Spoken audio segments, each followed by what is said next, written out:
Everybody tells you that these days lyrics are not as deep as they used to be. Oh, Shunny, back in my time, we used to have really deep lyrics. Like what, Jailhouse Rock and Johnny Be Good? To be fair, I like both of those songs a lot, actually. And yes, the 70s and the 80s with the forefront place of rock bands where artists actually usually write their own lyrics and care about artistic standards, those songs tend to be, on average, maybe a little bit deeper. But every era has their crap pop where it's just like the most shallow, dumb, boring stuff ever. So my suggestion to you is, instead of complaining about it, why don't we celebrate it?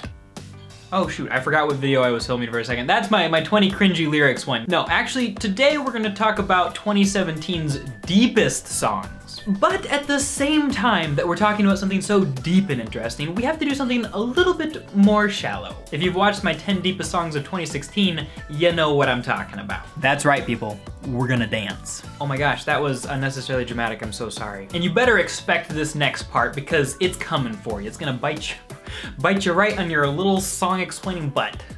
That is weird. That is weird. Weird things come out of my mouth. Basically, Patreon week is coming next week, and if you support me for $5 or more a month, I will send you a playlist of 10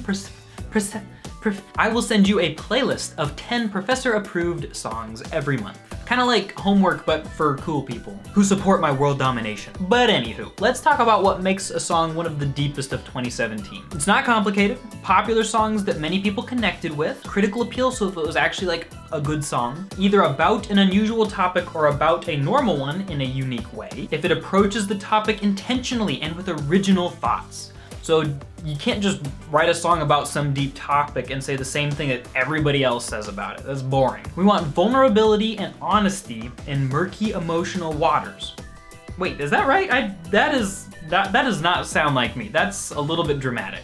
Nope, that was me. All right.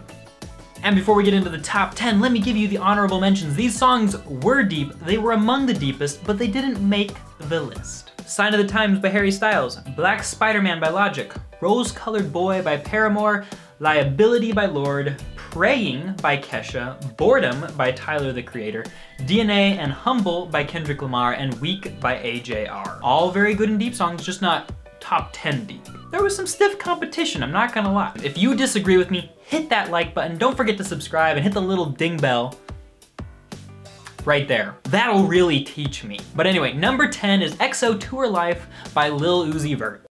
Die, push me to the edge, all my friends are dead, push me to the edge. For an artist who has a reputation for being a little bit more shallow, for writing some raps that really aren't that interesting, Lil Uzi Vert surprised us all with EXO Tour Life, and particularly this line, push me to the edge, all my friends are dead, which could either mean that his friends are dying of drug abuse or whatever, you know, the rap lifestyle, or it could mean that his friends are the dead presidents on, you know, dollar bills and $100 bills and stuff like that. It was deep and interesting to hear that from somebody who's like living at the top. Number 9 is Let You Down by NF. Right now, I wish that I could say I'm proud. I'm sorry that I let you down. And he says here, yeah, you don't want to make this work, you just want to make this worse, want me to listen to you, but you don't ever hear my words, you don't want to know my hurt yet. And the reason this is the 9th deepest is because it's so personal and honest and real and vulnerable. It really gets into those murky emotional waters that dramatically Weird Cliff said earlier. Number 8, New Year's Day by Taylor Swift. I'll be cleaning up bottles with you on New Year's Day. Hold on to the memories, they will hold on to you. We couldn't do this without a Taylor Swift song, and this is gonna be the one that'll get the most controversy, I'm 100% sure.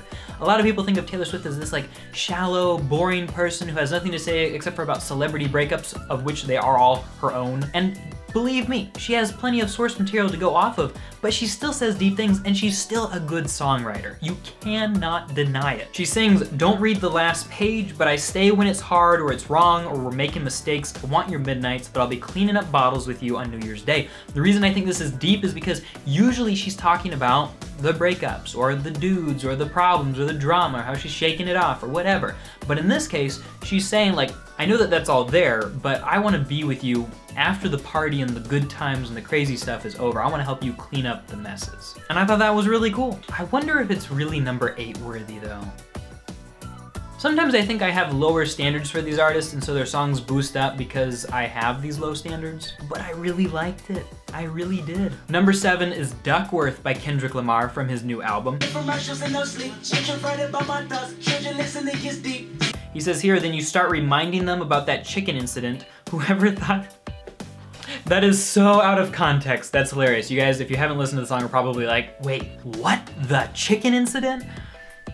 Basically, his father used to work at KFC, and this dude would usually knock off KFCs, and he kept giving him free chicken, and so the guy didn't kill him, basically. And so then they like went into business together, and then he says, whoever thought the greatest rapper would be from coincidence, talking about himself, to be fair, because if Anthony killed Ducky, Top Dog could be serving life while I grew up without a father and die in a gunfight. Kendrick Lamar is basically saying, my whole career is due to the fact that my dad gave you free chicken and you didn't shoot him. That doesn't make it sound super deep, but I promise, like, the song is very, very interesting. Number 6 is Temptation by Joey Badass.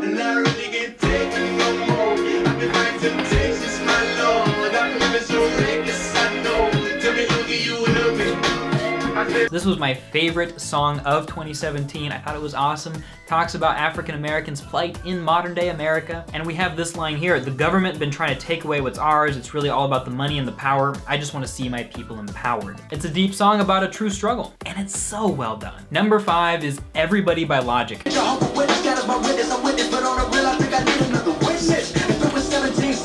Everybody people, everybody bleed, everybody needs some.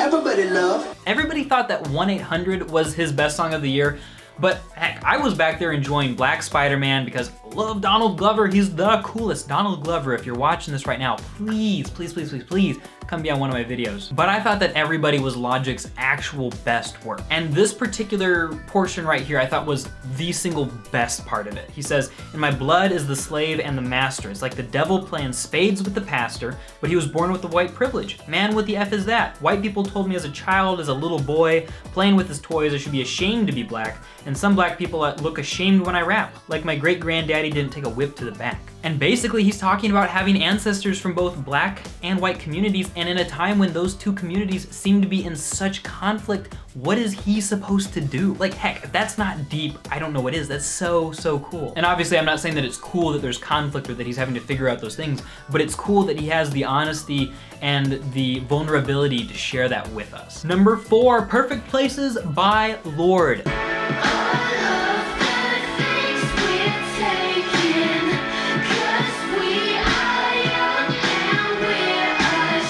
Lorde is amazing. Lorde made an incredible album this year. It cannot be denied. It should have won like almost every single award at the Grammys, even the ones that it wasn't up for or that it wasn't in the right genre for, but it didn't.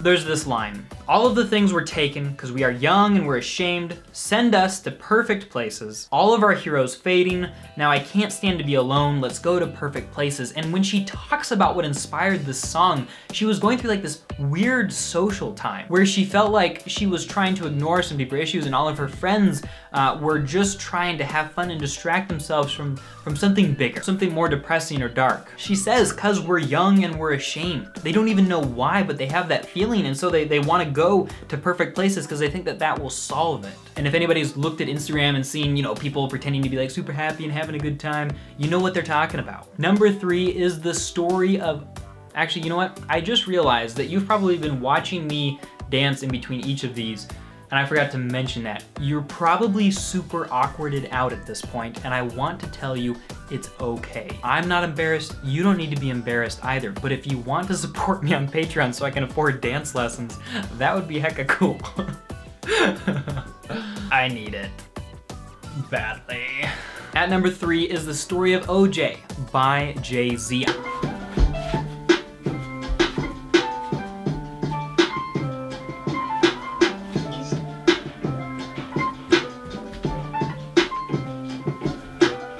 I thought that his album 444 was one of the most underrated things of the year.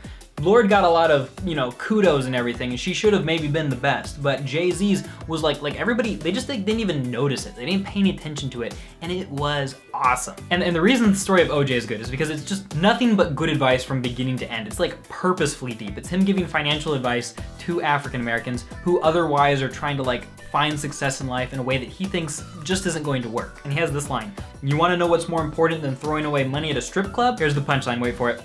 Credit. Isn't it awesome to have a rap song where they're like, you know, strip clubs are dumb, and I'm sure if we asked him, he'd say drugs are not a good idea. No, what you need to do is be responsible with your finances. And that is so great. That's why I'm just so pumped about like JayZ right now. I don't know. I don't know a ton about him, but I get this feeling that like he's this old grandpa of rap who's like still putting out stuff and he's still got it, but he's really just focused on making other people successful. And he's kind of like, You young rappers these days need to focus more on paying off your mortgages and invest. I don't know. That's just the perception I get of him from this song, and I just thought it was super cool. Number 2 comes from Father John Misty. It's called The Ballad of the Dying Man.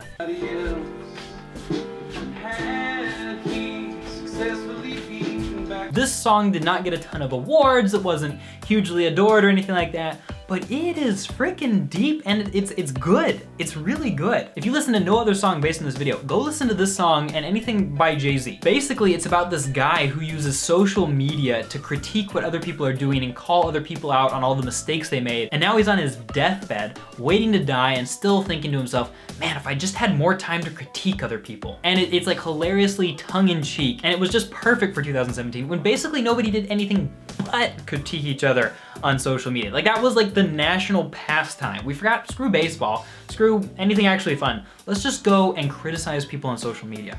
And this song was just perfect. He says, eventually the dying man takes his final breath, but first checks his newsfeed to see what he's about to miss.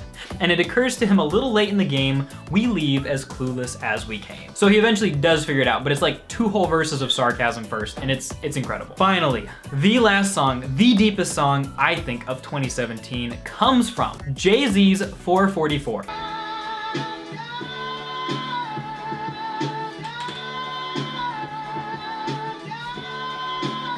And basically, this is about when he cheated on Beyonce, and it's him kind of pondering what it did to his family, what it did to him, and what it particularly did to his children and his wife. He sings here, and if my children knew, I don't even know what I would do. If they ain't look at me the same, I would probably die with all the shame. You did what with who? What good is a menage a trois? What good is a menage a trois? What good is a menage a trois? A menage a trois? What good is a menage a trois when you have a soulmate? Yo, babe. Oh, this was near.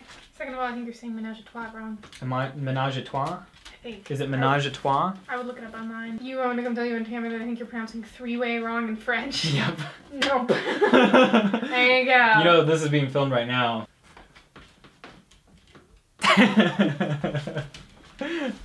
You're probably gonna make it into the video. I think I know it from Last Friday Night by Katy Perry. Oh, okay. So you do learn something from Katy Perry. That's awesome. You learn how to talk about a three-way.